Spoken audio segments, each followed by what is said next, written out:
उसी के अनुसार घाव भरेगा। बोलो, जो भी नुकसान शरीर में हो, शरीर में जो भी नुकसान हो, उससे अपने आप बचाने की सामर्थ्य शरीर में है। बढ़िया घेवर बन गया, 28 घेवर खा लिया, पेट खराब हो गया। कुछ लोग इतना खा लेते हैं कि पेट खराब हो जाता है। दवाई लो ना लो, पानी पी के चुपचाप 3 दिन रहो, अपने आप सब ठीक हो जाता है, ज्यादा घी की चीज बनी खा लेने से। शरीर अपने आप का त्राण करने में समर्थ है, इसलिए इसका नाम क्षेत्र कहा गया है। तो शरीर का एक नाम क्षेत्र कहा गया है। क्षेत्र माने खेत भी होता है, क्षेत्र माने खेत भी होता है। जो चाहो बोलो, और कुछ तो उसमें बिना बोए भी जमता है ना। तो जो बिना बोए जमता है उसकी निराई गुड़ाई करनी पड़ती है। तो विकार और जो दोष होता है वो बिना बोए जमता है। ध्यान रखना। और चीजों को बोना पड़ता है, संस्कार देना पड़ता है, उसके लिए आचार चाहिए, गुरु परंपरा चाहिए। क्या है, आप लोगों को मालूम है कि लांजी से 4 ब्रह्मचारी बच्चे वेद पढ़ने के लिए काशी गए हैं। 2 तो हमारे जो और विश्वनाथ तिवारी जी पंडित जी बैठे हैं, 2 तो इन्हीं के बच्चे, दोनों बच्चों को भेज दिया है इन्होंने। और एक वो रवि महाराज जी हैं जो लश्करी मंदिर के पुजारी है, एक उनका बच्चा है, और एक गोस्वामी जी का। 4 है। लाल जी के 4 बच्चे पढ़ने गए। अभी पढ़ के आचार बन करके आएंगे तो जहाँ रहेंगे वहाँ भी नए नए बच्चे तो पैदा होने चाहिए, नए नए आचार तो पंडित विद्वान पैदा होने चाहिए। परंपरा कैसे चलेगी? बोलो, जितने नए हैं और जितने पुराने हैं वो तो मेहमान है थोड़े दिन के। क्या है, उनको भजन करना पड़ेगा, संन्यास लेना पड़ेगा, अब लड़कों बच्चों को भी सिखाना पड़ेगा आचार परंपरा। तो अपने अपने बच्चों को वेद पढ़ने के लिए काशी भेजनी ही पड़ेगी।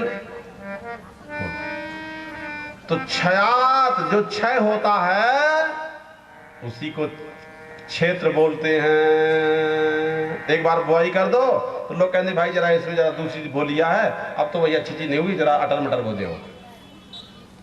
क्या है? बोलो,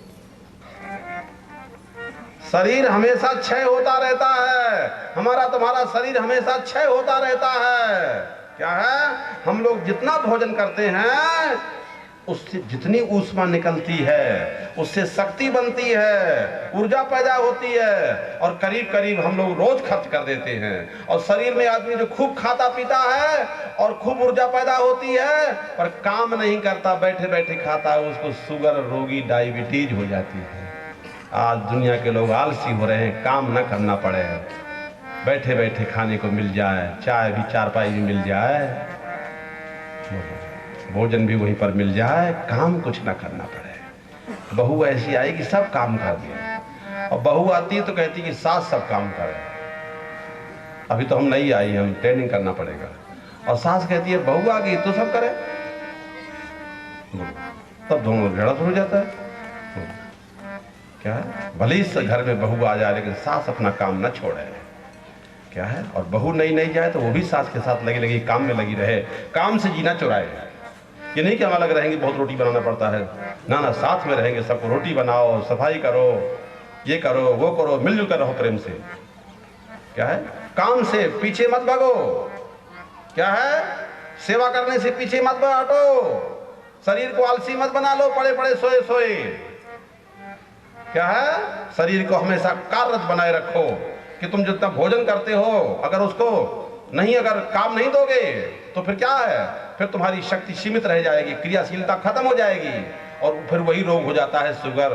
जरा ध्यान रखना, शुगर कहीं बाहर से नहीं आता है, उसी का नाम शुगर है। ऐसा हमको डॉक्टरों ने बताया, मुंबई के बड़े अच्छे डॉक्टरों ने बताया। क्या है, और सब जगह आप लोग जानते हो, टीवी निकलता रहता है, बड़े बड़े डॉक्टर जानते हैं इस बात को। इसलिए घर में बैठे आसन प्राणायाम करते रहो।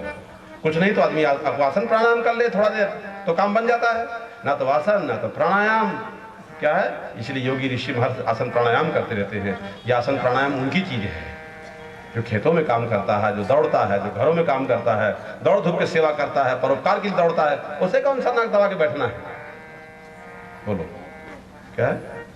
जो हमेशा कार्यरत है, क्रियाशीलता है, और जितना खाएंगे उतना पचा लेंगे, उनको जल्दी रोग नहीं होगा। क्या है? जो हमेशा बैठे रहते हैं, खाते हैं और बैठे बैठे कमाते हैं, दौड़ धूप का नहीं, परिश्रम से नहीं, बेईमानी से कमाते हैं, वो ज़्यादा बीमार होते हैं। और जितना पैसा कमाते हैं उसका दुगना सब अस्पताल में निकल जाता है। बोलो, एक और पैदा करो बेईमानी से, 2 नंबर से, और एक बार खत्म करो जाके अस्पताल में। क्या कोई बुद्धिमानी है? कोई धर्म होगा क्या? कोई पुण्य होगा क्या? बोलो। और यहाँ जो कर रहे हो ये तो धर्म हो जाएगा, ये तो पुण्य हो जाएगा, इसका फल मिलेगा तुमको। उसका क्या फल मिलेगा? बोलो। जो खाया है वो खत्म नहीं हुआ, खाया है लेकिन खत्म नहीं हुआ, तो क्या हुआ? खाया है पर खत्म नहीं हुआ। अरे खाओ तो खत्म भी तो करो। बोलो। दवा पर ज्यादा विश्वास है कि दवा खा लेंगे, क्या है, डॉक्टर के पास चले जाएंगे, कमा रहे हैं ना, पैसे का अभिमान है ना, पैसे ठीक हो जाएंगे, और मालूम है कि पैसे कम पड़ जाते हैं। जो खाया है उसको खत्म नहीं करते हैं।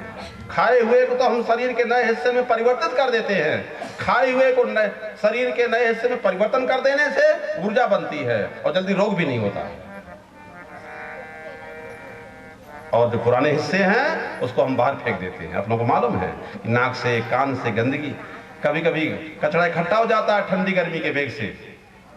बोलो, अभी तो यहाँ पर ठंडी बहुत कम हो गई है, गर्म वातावरण लग रहा है। खोल दो भैया पर्दे, बढ़िया हवा जाए। बोलो, वहां से कुछ पर्दे खोलो, वहां से कुछ पर्दे खोल दो, उठा दो भैया, बांध दो जैसे बना था। बहुत गर्मी हो रही है लोगों को, ठीक है ना। बोलो, अभी तो हम गए थे उधर, वहाँ उत्तर प्रदेश गए थे और दिल्ली गए थे, जहाज से गए थे मुंबई से, देखा उधर बहुत ठंडी थी। फिर हम संगमेश्वर में नदी में गए तो वहाँ पर ऐसे तापमान जैसे यहाँ चल रहा, वैसे खूब नदी भी नहा लिया हमने, कुछ तेल लगा कर, और दूसरे दिन फिर नारियल का पानी पिला दिया मुंबई में जाकर, ठंडा गर्म हो गया, हमको जुकाम हो गया। शरीर है, अब कचरा इकट्ठा हो गया, अब निकलना है, कहाँ से निकलेगा? कोई नाक से निकल रहा है क्या? नाक से निकलता है, प्रकृति अपने आप निकालती है, निकाल के बाहर करती है। और जिसका नहीं निकलता है उसको दमा और ये दुनिया के सांस पर फांस हो जाते हैं जो नहीं निकालते हैं। क्या है? खूब दवा गोली खा लिए और अंदर अंदर उतना खाते हो उतना बाहर निकालना पड़ता है, पसीने से, पेशाब से, टट्टी से। अगर उसको ज्यादा खाओगे, अगर उससे भी ज्यादा खाओगे, उससे भी ज्यादा खाओगे, जितना पचा नहीं सकोगे उससे ज्यादा खाओगे, निकाल भी नहीं सकोगे, उससे ज्यादा खाते रहोगे, तो तुम्हारा शरीर खूब फूलता जाएगा, तुम्हारा शरीर खूब फूलता जाएगा। और यदि उससे कम खाओगे तो शरीर क्षीण होता जाएगा। ये ख्याल रखना कि शरीर पुरानी चीज को हटाता है और नई चीज को लेता है, और उसी से ऊर्जा बनती है, और अपने आप नई सांस लेते हैं, नई पानी लेते हैं, नया हवा लेते हैं, रोज नया भोजन लेते हैं, और पुराना निकलता रहता है। ध्यान रखना, जो तुमने अन्न खाया उससे नया हिस्सा बना लिया और पुराना निकल गया, पुराना हटा देना। इसलिए जानकार लोग हमेशा कहते हैं कि खाओ, परंतु व्यायाम करके, परिश्रम करके, मेहनत करके खर्च कर दो।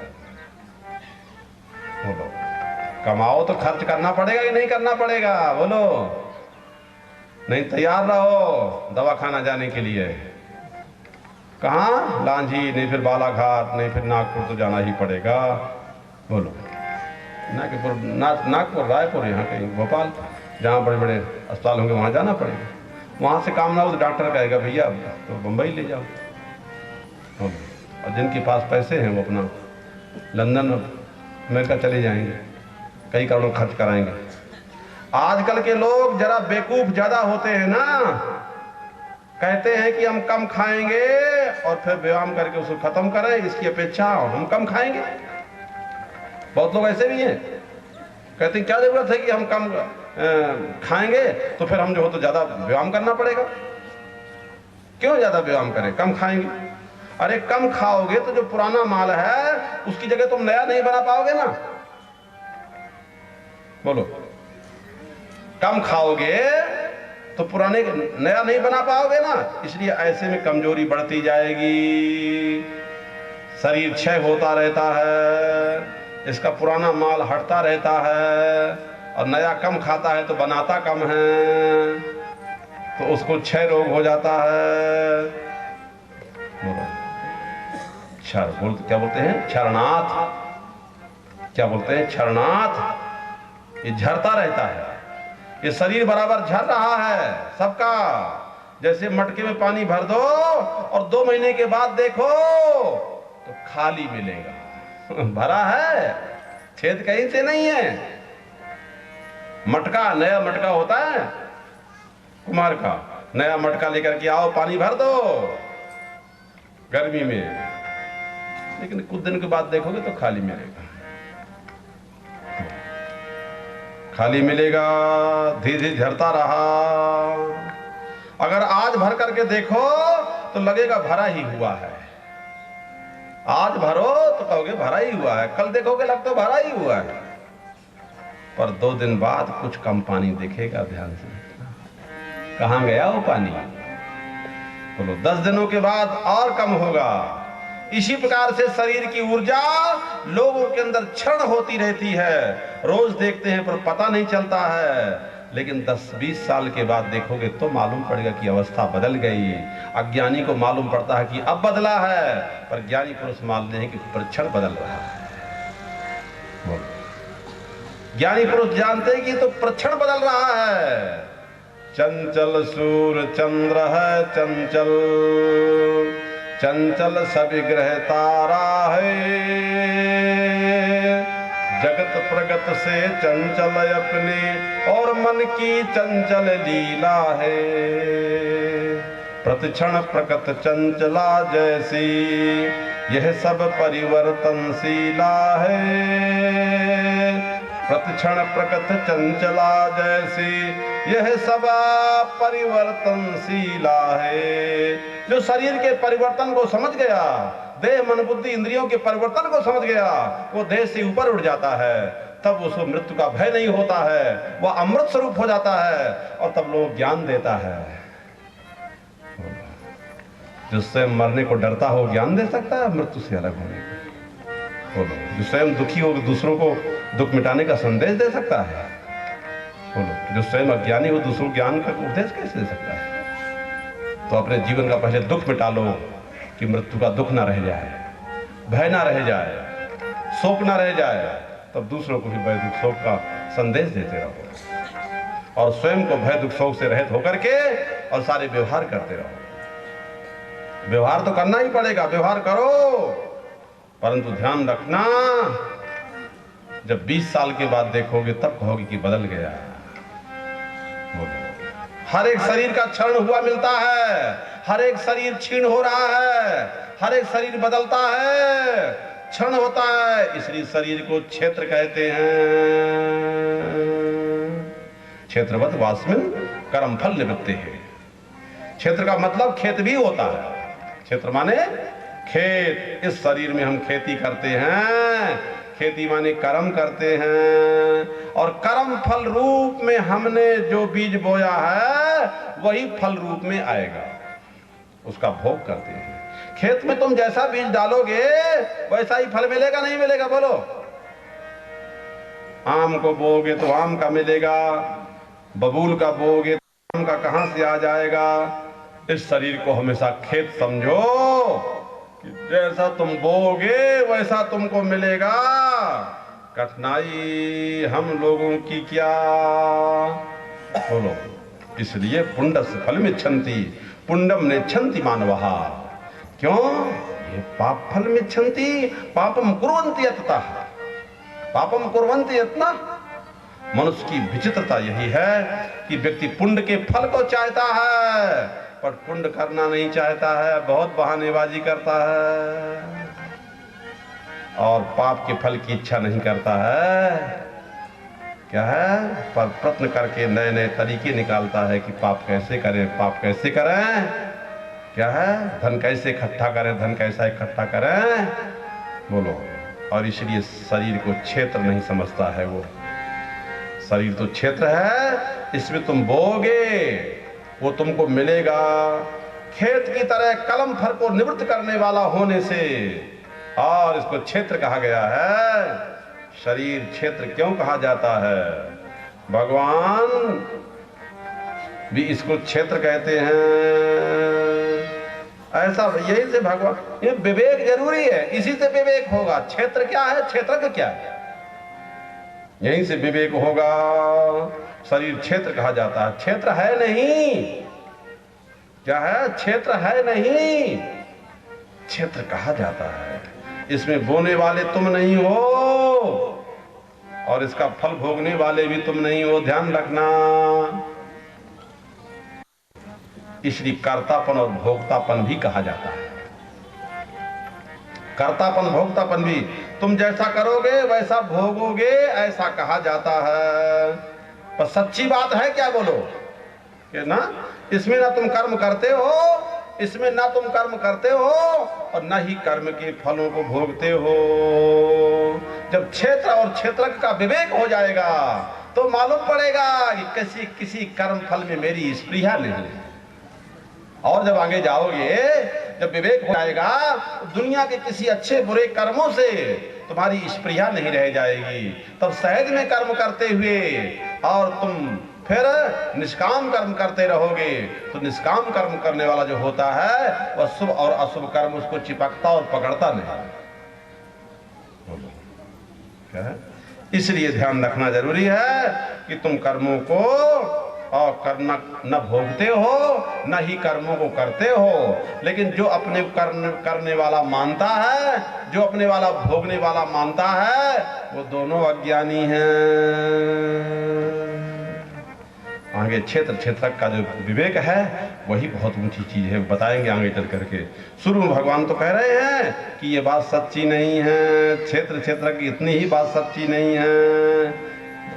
पैर के तलवे से नीचे, पैर के तलवे से नीचे थे मस्तक तक, इसे जो जानता है, कार्य कारण संघात को जो जानता है, ज्ञान के विषय को जो जानता है, बोलो वो क्षेत्रज्ञ कहा जाता है। ज्ञान के विषय को जो जानता है, तलवे से लेकर के यहां मस्तक को जो जानता है, उसका नाम क्षेत्रज्ञ है।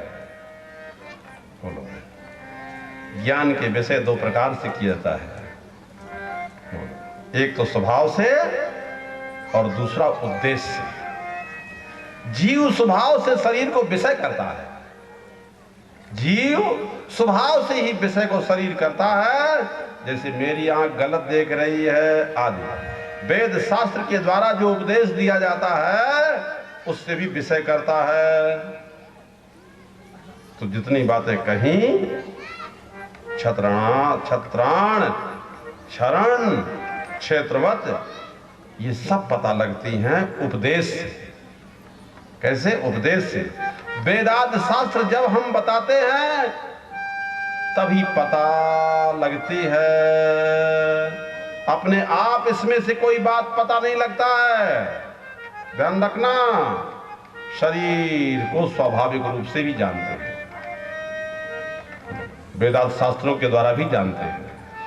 इस प्रकार जो जानने वाला है, जो जानने वाला है, वही क्षेत्रज्ञ कहा जाता है।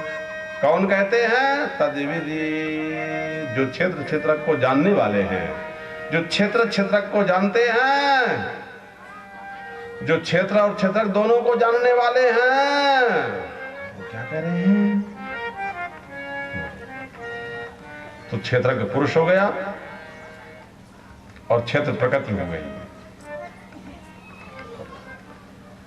ये कपिल मुनि सांख्य दर्शन को मानता है, उसके अनुसार प्रकृति और पुरुष इन्हीं को अलग अलग जानता है। तो वेदांत सांख्य नहीं है, केवल दो पृथक जानने से मोक्ष नहीं होगा, दो पृथक पृथक चीजों को जानने से भी मोक्ष नहीं होगा। इसलिए उसके लिए खास बात जाननी पड़ेगी। और वो क्या है खास बात? बोलो, ज्ञान में रथ। सब क्षेत्रों में क्षेत्रज्ञ को अलग अलग जानने वाले, बोलो, उसे जानो। सही जानकारी ही ज्ञान है। क्षेत्र क्षेत्रज्ञ से पृथक अपने को परब्रह्म परमात्मा से जोड़ देना चाहिए। क्षेत्रज्ञ को क्षेत्र के विषय में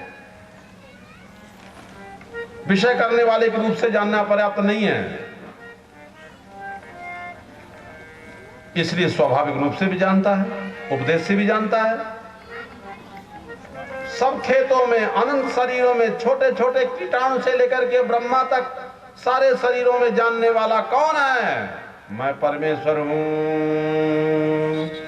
एक शरीर को जानने वाला क्षेत्रज्ञ तो सब लोग जानते हैं, उसको जानने से काम नहीं चलता है। सारे क्षेत्रों में रहने वाला क्षेत्रज्ञ वही परमेश्वर है और मैं वही सच्चिदानंद स्वरूप हूं। ये बात कपिल मुनि नहीं कहते हैं, उनके यहां हर एक क्षेत्र का क्षेत्रज्ञ अलग अलग होता है। कपिल का जो सांख्य दर्शन है, वेदांत में सारे क्षेत्रों में रहने वाला, वेदांत में उसे जानने वाला क्षेत्रज्ञ एक है और इन सारी उपाधियों में भी वो एक है वेदांत में। इससे अपने आप सिद्ध हो जाता है कि उपाधियां वास्तविक नहीं है। वेदांत से सिद्ध हो जाता है कि उपाधियां वास्तविक नहीं हैं। जैसे तुम कहते हो कड़ा, तुम कहते हो हार, तुम कहते हो बाजूबंद, अंगूठी बनी, अंगूठी, तोड़िया, तोड़िया बोलते हो ना, कुछ लोग बोर भी बोलते हैं, नहीं, सोने की बनी हुई सब चीजें हैं ये। सब में होने वाला सोना एक है, सब में होने वाला सोना एक है। तब पता लग जाता है कि सारे रूप सोने के नहीं हैं। जब सब में सोना एक है तो मालूम पड़ गया कि ये सब रूप सोने के नहीं है, सारे रूपों में सोना एक है। क्या है? ज्यों तिल माही तेल है और जिम चमगनी में आग, तेरा साईं तुझ में जाग सके सो जा। जैसे हर चमगन के बीच में आग है, क्या है? हर तिल के अंदर तेल है पर दिखता नहीं है, हर दूध में मक्खन है पर दिखता नहीं है। ऐसा तेरा साईं, तेरा शिव, तेरा आत्मा, परमात्मा स्वरूप तुम्हारी जो आत्मा है, उसे तू स्वयं अपने आप में अपने आप को समझ। क्या है? जरा समझ, अपनी समझ को ठीक, तो पता लग जाएगा कि सारे के सारे रूप सोने के नहीं हैं, सारे रूपों में सोना एक है। सोना इनमें से कोई एक रूप वाला नहीं है, सोने का रंग नहीं, रूप नहीं निश्चित एक। इसी प्रकार ब्रह्मा से लेकर के कीट पतंग तक सारे के सारे और सभी क्षेत्रों में एक ही क्षेत्रज्ञ है, सभी क्षेत्रों में एक ही क्षेत्रज्ञ है। ये कहने से पता चल जाता है कि ब्रह्मा की उपाधि हो, ब्रह्मा क्या है? वो भी एक उपाधि है।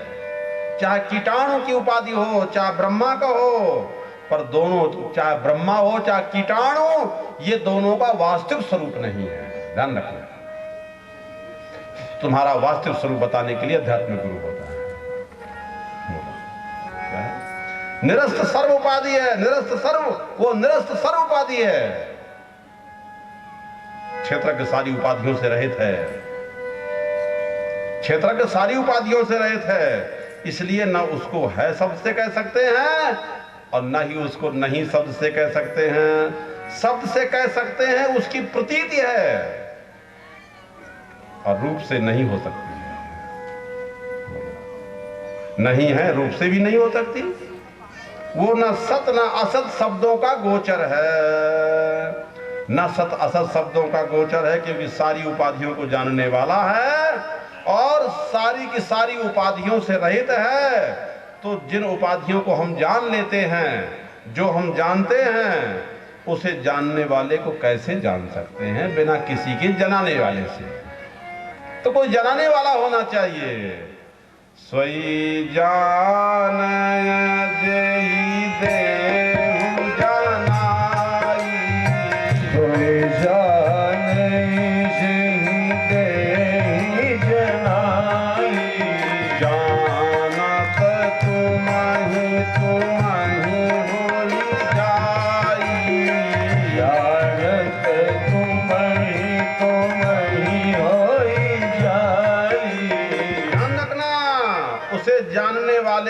कैसे जान सकते हो? उसे जानने वाले को कैसे जान सकते हो? जान ही नहीं सकते हो बिना किसी की जनाए। कोई जनाने वाला होना चाहिए, वही जनाने वाली की संज्ञा होती है गुरु। जो जनाए उसी का नाम गुरु, जो जान जाए और जानना चाहे उसी का नाम शिष्य। और क्या? शिष्य कौन है? क्या है? शिष्यस्थ को गुरु एवं भक्ता। आदि शंकराचार्य भगवान के शिष्य ने पूछा, बोलो, बोले कहा गुरु शिष्य कौन है? जो गुरु का भक्त है। क्या है?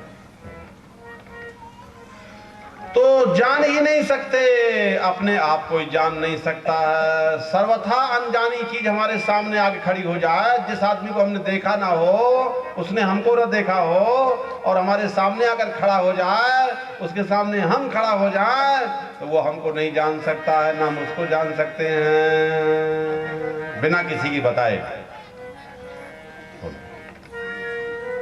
क्या? कोई जानने वाला होगा तो बता सकता है, ये तो महाराज है, तो वो भी जान जाएगा, अच्छा महाराज है। बिना बताए किसी ज्ञान नहीं होता है। विरोधाभास अंत तक रहेगा, विरोधाभास अंत तक रहेगा। बार बार कहेंगे परमात्मा को जानो, सत्य ही बताएंगे। परमात्मा कौन है? तो याद रखना कि परमात्मा को जाना नहीं जा सकता है, और जो जाना नहीं जा सकता है, याद रखना उसी को जानना है, और उसी को जानने के लिए कोई अध्यात्मिक बहुत ज्ञानी गुरु होना चाहिए। क्या? और जिसके प्रति कैसी भक्ति होनी चाहिए, कैसा समर्पण होना चाहिए, कैसा प्रेम होना चाहिए। प्रेम श्रद्धा भक्ति क्या छिपी रहती है? बोलो, लड़ाई झगड़े का वाद का आरोप प्रत्यारोप का मार्ग थोड़ी है ये। क्या है? सांसारिक लाभ कमाने का मार्ग थोड़ी है ये।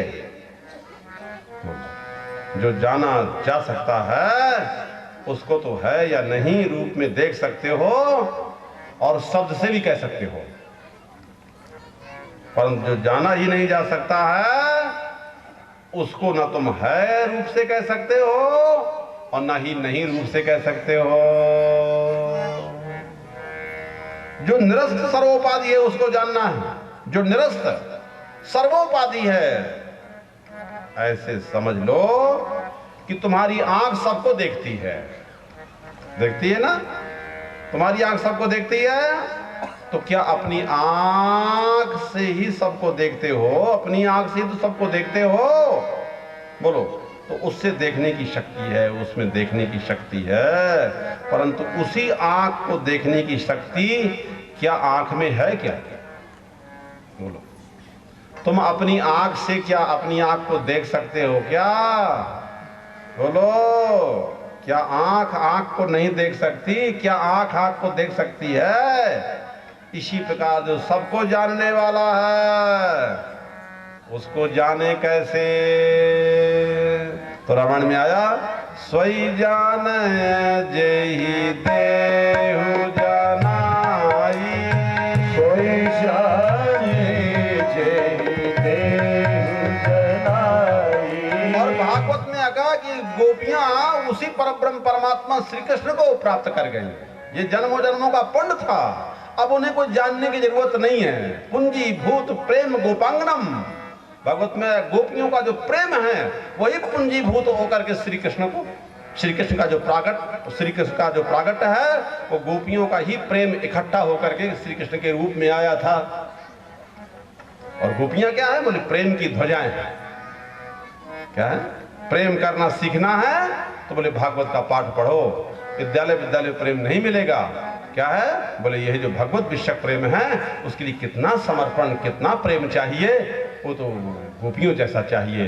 तो वह अनपढ़ व्यक्ति हो, चाहे किसी भी जाति का हो, चाहे जैसा कर्म वाला हो, तो बोले उसकी भी मुक्ति सदगति हो जाती है सच्चे प्रेमी की, सच्चे भक्त की। क्या है? वहाँ ज्ञान की शर्त नहीं है, एक भी अक्षर ना आता हो उसे। क्या है? वहाँ धर्म की शर्त नहीं है, वहाँ तो प्रेम की शर्त है। क्या है? कि भगवान के साथ प्रेम है कि नहीं है। तो चाहे भगवान के साथ प्रेम कर लो, उसमें कोई शर्त नहीं, खाली भगवान के प्रति प्रेम होना चाहिए। क्या है, पर हो दृढ़ वाला प्रेम। क्या है, जहां अपना भाव आरोप करो वहां दृढ़ता होनी चाहिए कि यही है। क्या है, किसी भी वस्तु में भावना जब आरोप करो तो पूरी पूरी होनी चाहिए। क्या है, चाहे मूर्ति में आरोप करो, चाहे गुरु में आरोप करो, चाहे माता पिता में, चाहे पति में, किसी भी वस्तु में भगवत भावना आरोप करके और उपासना की जा सकती है, पर भाव में कमी ना हो। क्या है, वहां बुद्धि जो लगाएगा वो भक्ति नहीं कर पाएगा। बुद्धि तो उपाय सुलझाती है ना दूसरी ढंग की, बुद्धि को नीचा करना पड़ता है। वो विज्ञान का विषय भी नहीं कि विज्ञान से जांच करेंगे कि मूर्ति ईश्वर है कि नहीं है। क्या है, विज्ञान का विषय नहीं है, और वो वहां बुद्धि का विषय भी नहीं है। बोलो, मूर्ति में ईश्वर है, किसी वस्तु में ईश्वर है, ये हमारी श्रद्धा का विषय है। हम श्रद्धा पूर्वक जब पूजन करते हैं, श्रद्धा पूर्वक जब दर्शन करते हैं, श्रद्धा पूर्वक ध्यान करते हैं, श्रद्धा पूर्वक उनके लिए काम करते हैं, तो उसका लाभ मिलना उसको शुरू हो जाता है, इसमें कोई संदेह नहीं। क्या है, तो इसी प्रकार से ध्यान रखना है कि आंखों से कुछ पड़ गया, आंख में कुछ पड़ गया तो देखना जरूरी है, दूसरा कोई साथ है नहीं कि निकाल दे, तो फिर कांच के शीशे से देखना पड़ेगा। फिर कांच का शीशा देखते हो, आंख को देखना तो संभव है नहीं, आंख को देखना संभव नहीं है। क्या देख सकते हो, कांच में माने शीशे में आंख का प्रतिबिंब देख सकते हो। जरा ध्यान रखना, बिंब अलग चीज होती है और प्रतिबिंब अलग होती है। ये सारी दुनिया, सारा ब्रह्मांड ये प्रतिबिंब है। क्या है, इसके चक्कर में दुनिया फंसी बैठी है, सब बार बार मृत्यु से मृत्यु की ओर जा रही है। क्या है, और इस प्रतिबिंब नहीं, जरा बिंब की ओर चलो। बिंब की ओर ले जाने के लिए हम हल्दी टोला में आए हैं और तुम्हारे दुल्हापुर में आए। प्रतिबिंब देख करके आंख में जो पड़ गया उसको निकाल तो सकते हो। क्या है, प्रतिबिंब देख करके शीशे में जो पड़ गया है आंख में, उसे निकाल तो सकते हो, पर प्रतिबिंब को और पता लग गया आंख का। क्या है, आंख को देखा तब भी नहीं देखा, तो प्रतिबिंब को देखा, तो प्रतिबिंब को, और वो भी तो आंख से ही देखेगी ना, शीशा में जो देखेगा वो आंख से देखेगी, लेकिन प्रतिबिंब को देख करके पता लग गया आंख का। प्रतिबिंब को देख करके आंख का पता लग गया। इसी प्रकार समाधि में अखंड ब्रह्माकार वृत्ति रहती है। क्या है, ऋषि मुनियों को रोज और ध्यान समाधि लगानी चाहिए, तो उस शुद्ध कांच के अंदर ब्रह्म का जो प्रतिबिंब पड़ता है, बोले उसी का नाम ब्रह्म ज्ञान है। जिसका ज्ञान हुआ वो तो प्रतिबिंब है, पर उससे जिसको तुमने सचमुच जाना, क्या है, उसको तुमने सचमुच जिससे जाना, बोले वो खुद ब्रह्म है, वही खुद ब्रह्म है। इसलिए कहा जाता है कि सारे क्षेत्रों में रहने वाला जो क्षेत्रज्ञ है वो क्षेत्रज्ञ मैं ही हूं। भगवान अपने को क्षेत्रज्ञ बता रहे हैं कि सब शरीरों में रहने वाला जो चेतन तत्व है वो मैं ही हूं। क्षेत्रज्ञों का संघात, जो सब क्षेत्रों का संघात है, क्षेत्रज्ञों का जो संघात है वो परमेश्वर है। ये मत समझना कि सारे जीव मिलकर के परमेश्वर है, ऐसा कुछ मत समझ लेना, ध्यान रखना। क्या है, परमेश्वर ही सारे अंतःकरणों में प्रतिबिंबित होता हुआ वही जीव कहा जाता है। जरा ध्यान रखना। क्या है, परमात्मा ही सारे अंतःकरणों में प्रतिबिंबित होता हुआ और उसी को जीव कहा जाता है। तो जीव भाव को मिटा करके शिव भाव में स्थापन करने गुरु की वाणी और गुरु का ज्ञान होता है। जैसे मुंह के सामने 25 कांच रख दो आप जाते हो ना किसी किसी मंदिर में जाते हो तो वहां एक मूर्ति के बहुत कई कई रूप दिखाई पड़ते हैं। बोलो, तो जैसे अपने मुंह के सामने 25 कांच रख दो, तुम 25 शीशे रख दो तो 25 मुंह दिखने लगेंगे।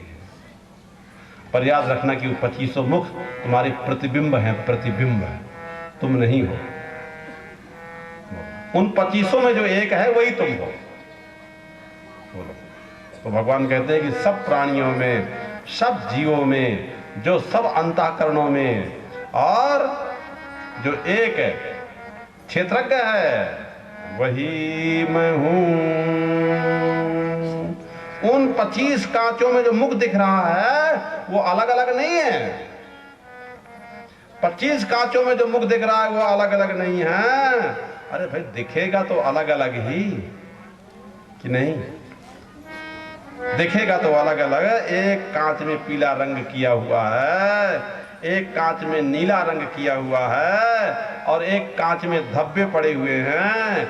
नीले काले रंग का मुंह दिखेगा, पीले में पीला दिखेगा। जिस रंग का शीशा रखा है, कांच रखा है, उसी रंग का तुम्हारा ये शरीर दिखेगा। लाल में लाल दिखेगा, धब्बे वाले में धब्बे दिखेगा, परंतु जो दिख रहा है वो अलग अलग है। जरा ध्यान रखना, ये जो दिख रहा है ये अलग अलग है। उपाधियों के कारण भेद प्रतीत हो रहा है। क्या? चीज तो एक ही है, दो नहीं। ध्यान रखना, समझो इस बात को। इसी प्रकार एक ही परमात्मा कीट से लेकर के और ब्रह्मा तक दिख रहा है। उपाधि से वो ब्रह्मा बना बैठा है, उपाधि से वो इंद्र है और उपाधि से वो कीट पतंगा है। ब्रह्मा विष्णु में अत्यंत साफ मुख दिखता है। ब्रह्मा विष्णु में अत्यंत साफ मुख दिखता है, कीटाणु में अत्यंत गंदा मुंह दिखता है, जिससे वो भ्रम हो जाता है कि सब अलग अलग है। 25 कांचों में 25 अलग अलग ढंग के मुंह दिख रहे हैं। लोग सोचते हैं कि हर कांच में मुंह अलग है, पर जानने वाला समझता है कि मुख तो एक है। ये 25 जितने हैं ये प्रतिबिंब हैं।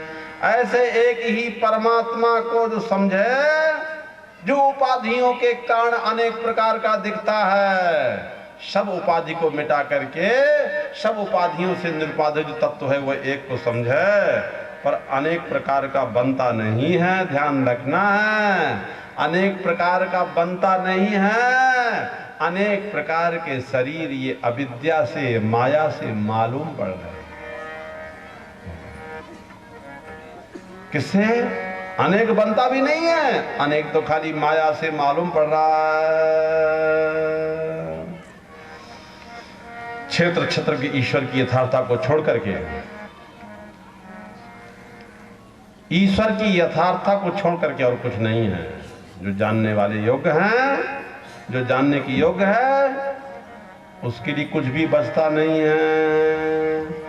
जानने को अगर इन्हें जान लेते हो, क्षेत्र को तुमने जान लिया तो सारे संसार को जान लिया, और क्षेत्रज्ञ को जान लिया तो सारे जीवों को और परमेश्वर को भी तुमने जान लिया।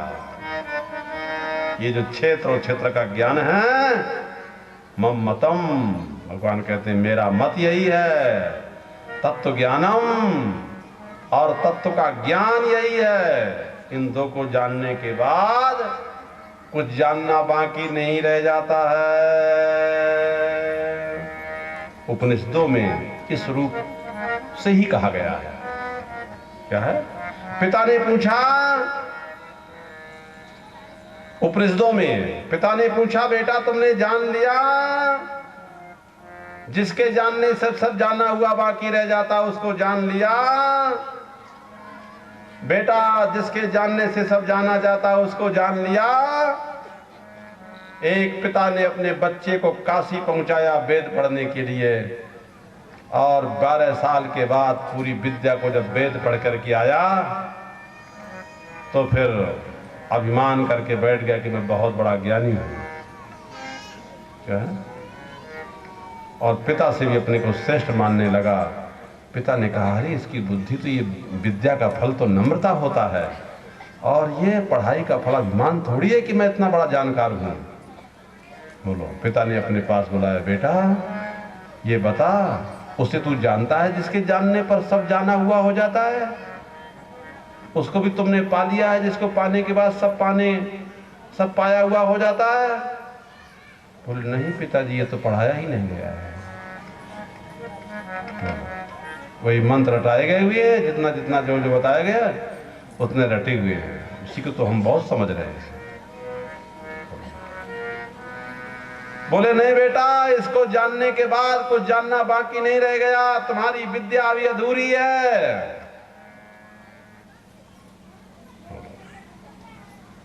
तुम्हारी जो विद्या है, तुम पढ़ के आए हो रटंत विद्या, वो अधूरी है। ध्यान रखना, क्षेत्र और क्षेत्रज्ञ जिस ज्ञान से विषय होते हैं बेटा, वही सम्यक ज्ञान होता है। इसलिए उसको तो भी तो जानो।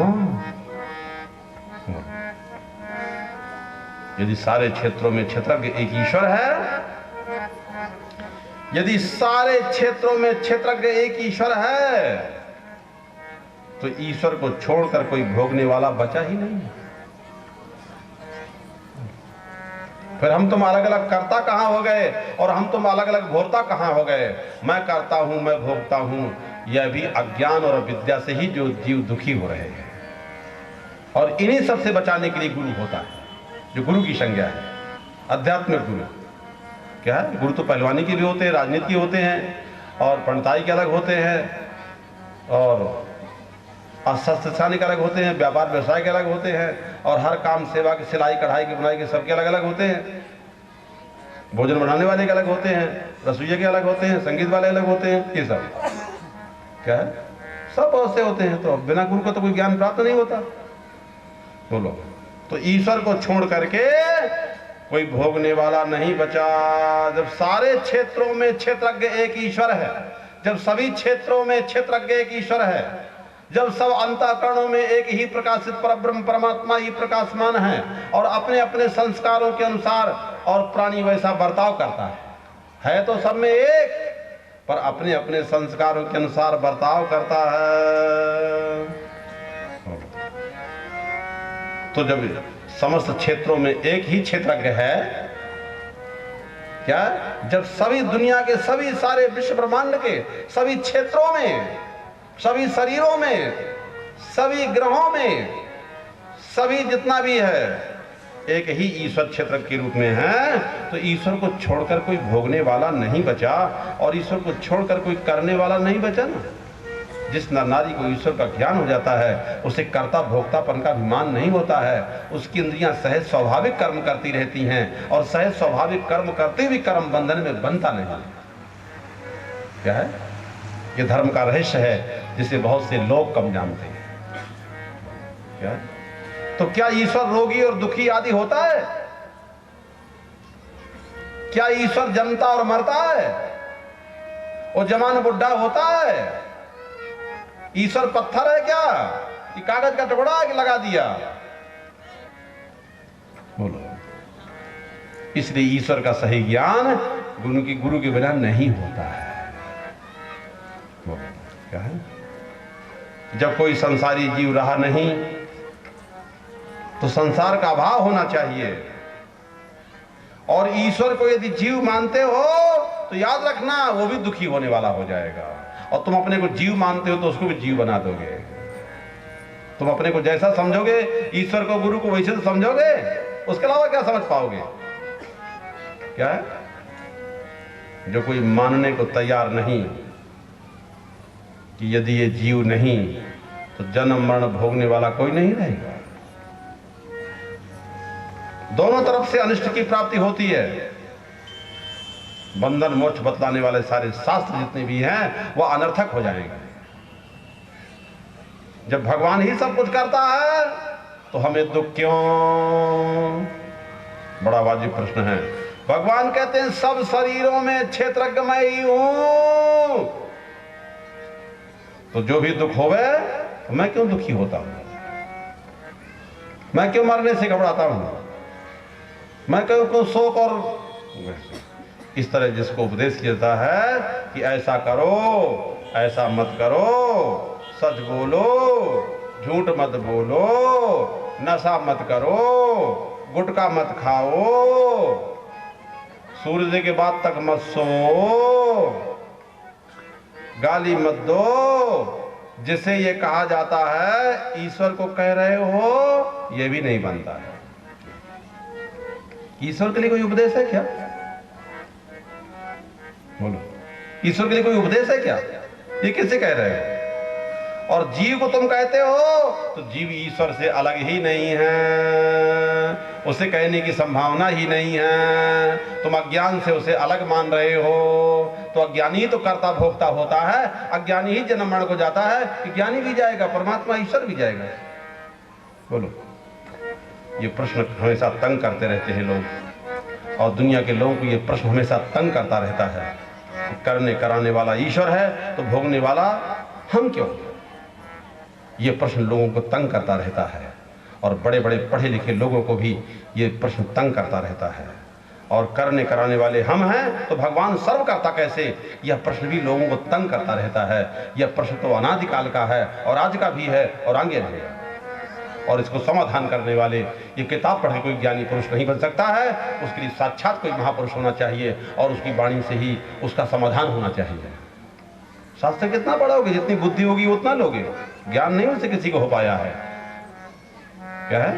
क्योंकि वो ज्ञान का विषय नहीं है। क्या है? इसलिए जवाब तो बहुत सीधा है, और वही जवाब हम दे रहे हैं तुम्हारे दुलापुर में कि अज्ञान से मैं करता हूं, और अज्ञान से मैं भोगता हूं। अज्ञान से ही तो कर्ता भोक्ता बनता है, और अज्ञान से ही वो जीव अज्ञानी बना बैठा है।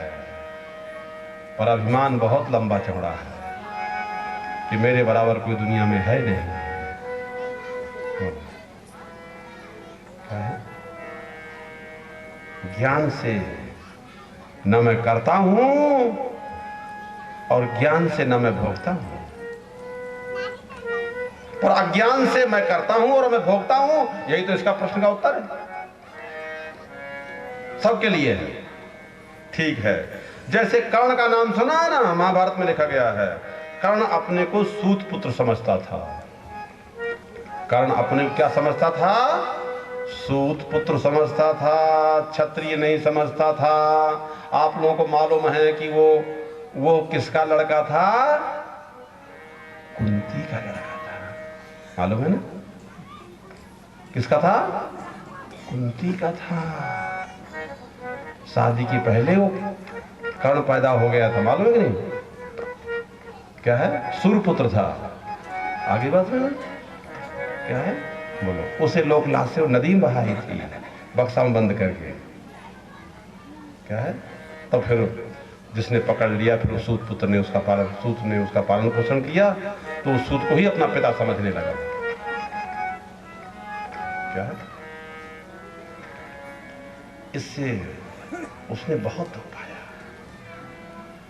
अपने को सूत पुत्र समझने से वो बहुत दुख पाया। अगर अपने को क्षत्रिय समझ जाता तो क्षत्रिय की दुखी थोड़ी होता है, वीर होता है। वीर आदमी क्यों दुखी होगा? जो परिस्थिति आएगी सबका सामना करते हुए, कुचलते हुए हम आगे बढ़ जाएंगे। जो हम संकल्प करेंगे उसको पूरा करेंगे, वही वीर होता है, क्षत्रिय होता है। और जो बनिया होता है वो देखता है कि नहीं, बहुत धन खर्च हो जाएगा, इसमें तो रहने दीजिए, कोई बहाने बना लेगा। बनिया क्या है? बनिया स्वभाव का जो आदमी होगा, क्या है? लेकिन जो क्षत्रिय होगा, एक बार संकल्प करे किसी काम के लिए तो कुछ भी हो जाए, शरीर नष्ट हो जाए, लेकिन क्षत्रिय जो है अपने कर्तव्य का पूरा करके रहता है। यही उसकी वीरता और बहादुरी होती है। वीर भोग्य वसुंधरा, वीर पुरुष पृथ्वी का भोग किया करते हैं। क्या है? वीर पुरुष जो है वही इस पृथ्वी पर भोग किया करते हैं। वीर पुरुषों की पूजा हुआ करती है, कायरों की पूजा नहीं। जब उसको सूर्य बताया तो जगह जगह पर उसका अपमान हुआ। कर्ण का जगह जगह अपमान हुआ। हट सूर पुत्र, हट सूत पुत्र, चारों तरफ सूत पुत्र। सूत पुत्र क्या है? क्या है? और मैं कुंती पुत्र हूं। क्या है किसी को अपमान करने की शक्ति? कुंती पुत्र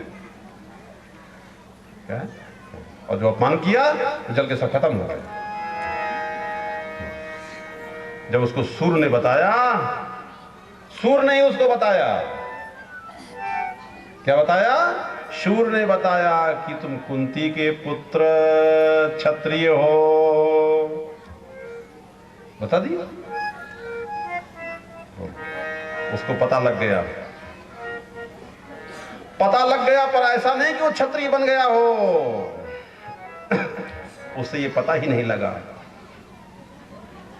उसे ये पता ही नहीं लगा कि मुझे उपदेश मिला तो कुछ नया हो गया। क्या है?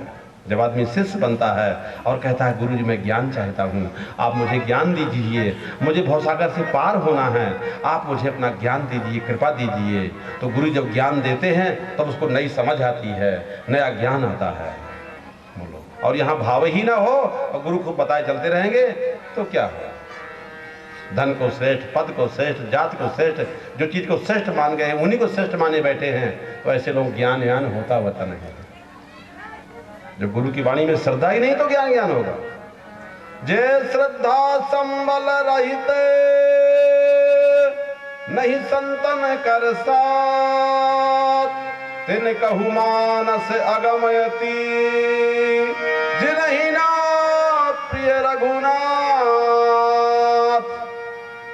श्रद्धा रूपी सहारे से जो रहित हैं उन्हें जो है ये चीज प्राप्त नहीं हो पाती है।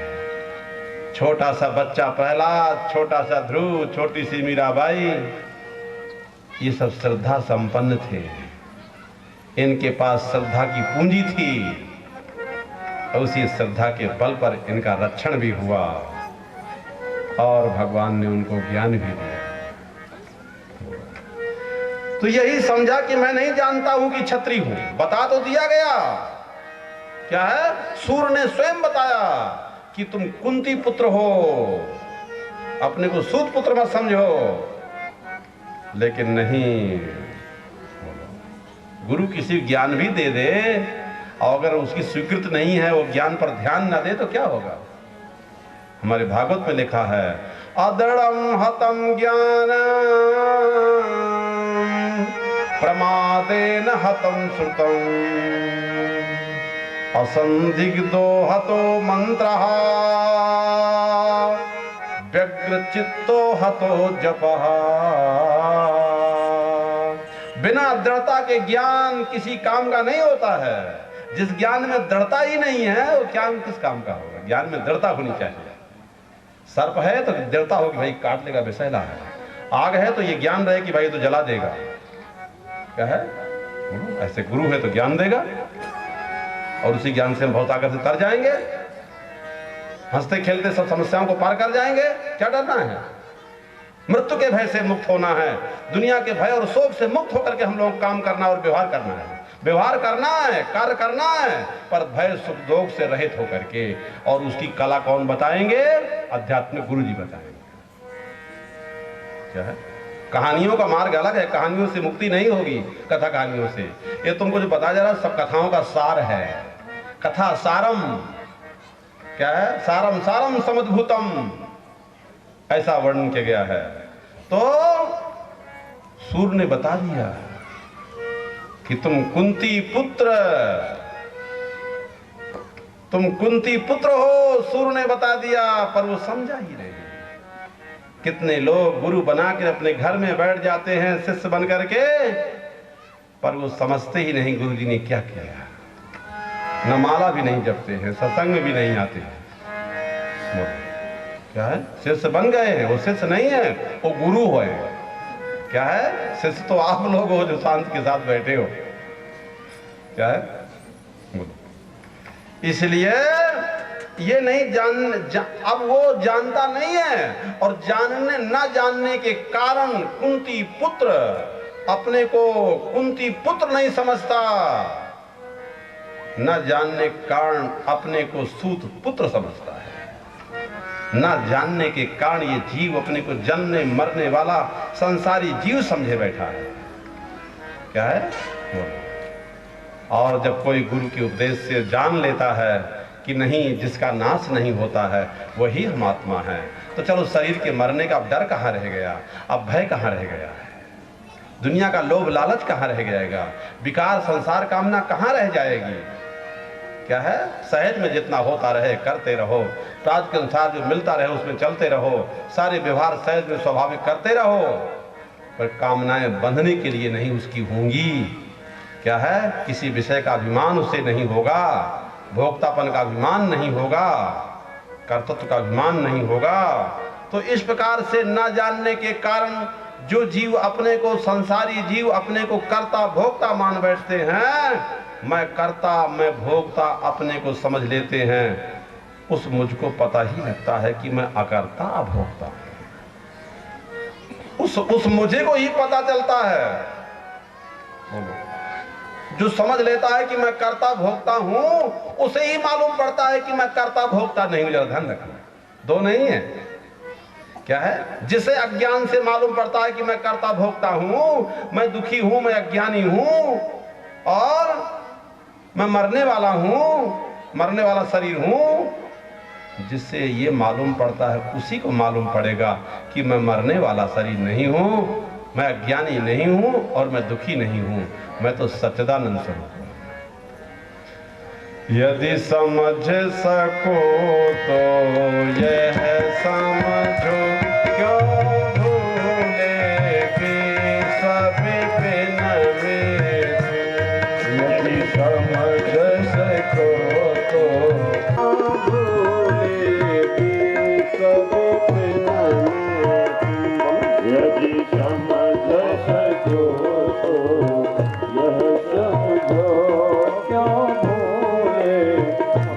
सभी में तो तुम तो सुख स्वरूप ही हो, सुख खोज रहे हो कि नहीं, वह तुम तो सुख स्वरूप ही हो, सुख खोज रहे हो कि नहीं। और भगवान वृंदावन वासियों, गोकुल वासियों, ब्रजवासियों को भगवान गोपी वालों से सुख लेना नहीं, सुख भगवान स्वयं सुख स्वरूप है।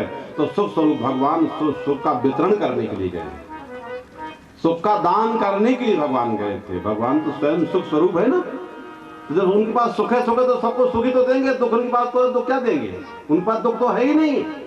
इसलिए जो सुख बांटने के लिए आया है वो तो सबको सुख बांटता है। क्या है? बोलो, जवान हो, बुढ़ा हो, बच्चा हो, गरीब हो, रईस हो, काला हो, गोरा हो, ये थोड़ी उससे कुछ लेना है। वो तो सुख स्वरूप है, खाली सुख देना है, ज्ञान देना है, आनंद देना है, प्रेम देना है।